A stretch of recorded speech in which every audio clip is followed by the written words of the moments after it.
শহর থেকে ধুবড়ি সংলগ্ন যে রাস্তাটি, এখানে মানুষের খুব যানজট হয়। তো কাজেই এটা একটু মানে গুরুত্বপূর্ণ মনে করলাম আর কি, যে ব্রিজটা হওয়াতে যে যাতায়াতে কত একটা মানে সৌন্দর্য হয়েছে। তাই করে চলো যা মানুষের দেখুক একটু ভিডিওটা। আর এখান থেকে একটু আমি চারপাশে যে একটা ভিউ সেটা একটু দেখা দিই। আপনারা এখানে দেখতে পাচ্ছেন আবার ব্রিজের দিকে ছোট, কিন্তু এত জাঁকজমক করছে রোড ট্রান্সপোর্ট এবার মানে যে কর্তৃপক্ষ তাদেরকে ধন্যবাদ জানাই সেই জন্যই।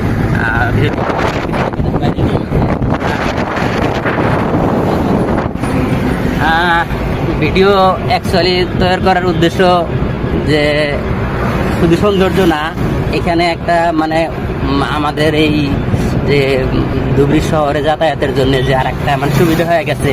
এখন আর স্বাভাবিকভাবে 3 মাস আগে যে যানজটে আমরা পড়ছি সবসময়, এইটুকু রাস্তা পার হইতে আমাদের যে মানে 1 ঘন্টা লেগে গেছে, এখন আর সেটা হয় না।